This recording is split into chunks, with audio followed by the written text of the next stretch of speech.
Welcome to The Explainer.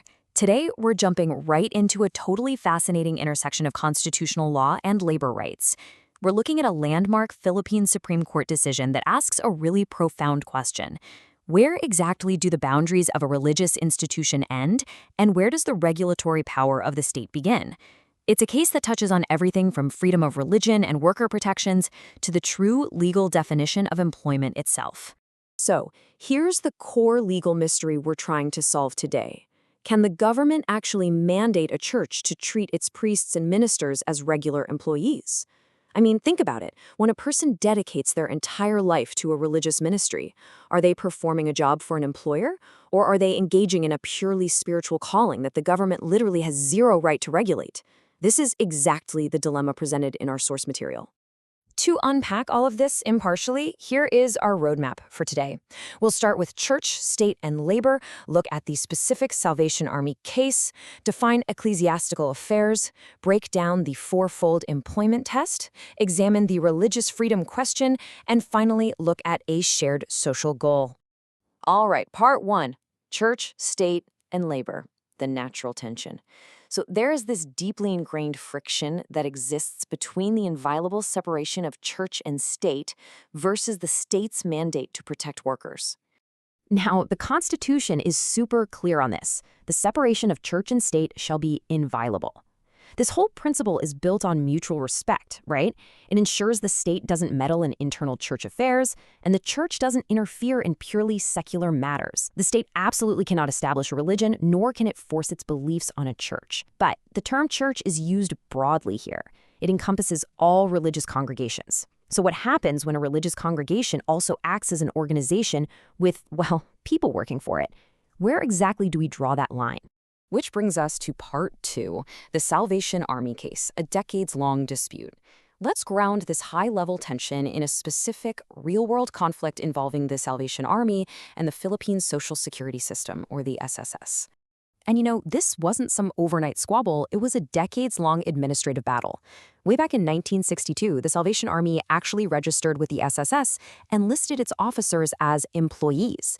But fast forward to December 2005, and the organization files a request to convert the status of those officers from employees to voluntary or self-employed.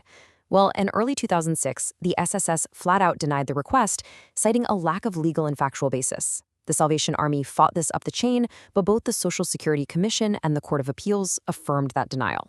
The core of the Salvation Army's argument, they claimed the relationship with their officers is strictly ecclesiastical, meaning it's purely religious and completely outside the state's jurisdiction. Moving to part three, defining ecclesiastical affairs, drawing the line.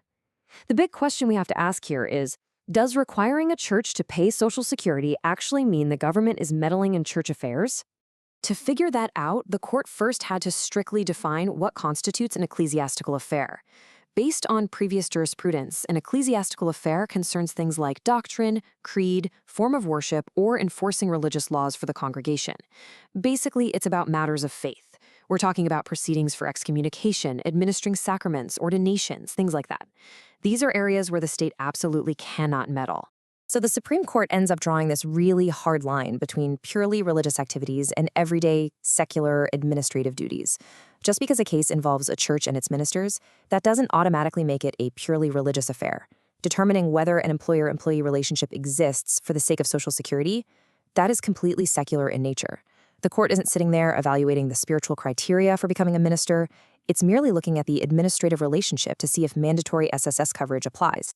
Okay, part four. The fourfold employment test, the evaluation. This brings us to the analytical heart of the whole dispute. How do we actually, legally, determine if someone is an employee? Regardless of an institution's religious nature, the court applies this standard fourfold test to determine employment status. To legally be considered an employer and employee, four specific elements must be present. First, the selection and engagement of the employee. Second, the payment of wages. Third, the power of dismissal. And fourth, and honestly most importantly, the power of control over the employee's conduct. Now here is where it gets super interesting. The crucial point is how the Salvation Army's actual day-to-day practices map perfectly onto these four secular criteria. For selection, candidates went through specific training, got certificates, and served probationary periods. For wages, even though the Salvation Army called it an allowance, the court noted it functioned exactly as a wage. It was a fixed monthly amount based on years of service.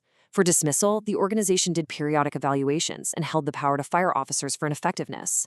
And finally, regarding control, that all-important element, the organization controlled where officers were assigned in the Philippines, enforced uniform roles, required them to sell reading materials, and mandated that they faithfully teach specific doctrines.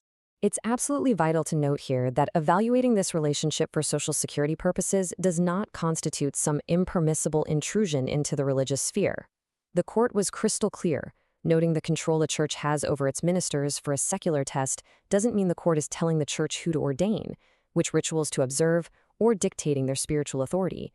It is purely evaluating the facts for proper SSS classification based on the labor code.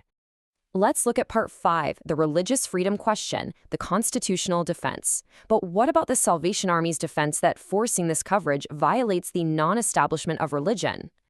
To tackle this, we really need to look at what establishment actually means legally. Establishment requires positive action from the state, using government resources with the primary intention of favoring or adhering to a specific religion.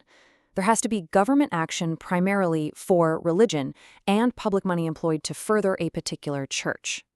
But the court neutralized this religious freedom defense with a pretty powerful counter-argument from an older 1961 case. They highlighted that SSS funds are not public funds. They're funds belonging to the members, simply held in trust by the government. And hey, even if they were public funds, giving retirement or disability benefits to a minister doesn't violate the Constitution. Why? Because the payment is made to the priest not because he is a priest, but because he is an employee. The religious character of their employment is merely incidental. Impartially applying this kind of social legislation doesn't favor a church. It's simply an exercise of the state's police power to safeguard workers. The law was enacted to protect people against the hazards of disability, sickness, old age, and death. Requiring a church to make monthly contributions for its covered employees is not a tax on religion, nor does it impair the church's right to spread its faith. It's really just about protecting individuals based on a constitutional mandate to promote social justice. Finally, Part 6, a shared social goal, the resolution. Let's see the Supreme Court's final rationale here and how it brings these seemingly opposing forces together. Ultimately, when the dust settled, the court actually found a profound philosophical alignment between the goals of the state and the mission of the church. Rather than viewing the state's enforcement of the SSS law as some kind of attack on the church's propagation of its beliefs, the court viewed them as complementary forces. Because at the end of the day, both institutions are motivated by the exact same common objective: social justice. The social legislation of the SSS is entirely compatible with the church's own policy to ameliorate the living conditions of the working class and its members. By officially granting employee status to the Salvation Army's officers and ministers, the court noted it gives real force and meaning to constitutional guarantees of worker protection. It acts as a shared expression of unity toward this common aspiration. As we wrap up this explainer, the legal takeaway here is clear. Ministers can absolutely be employees entitled to state protections. But I'll leave you with this to ponder.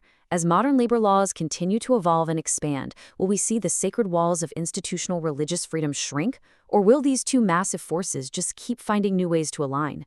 Thanks so much for joining me on this explainer. Keep asking those great questions.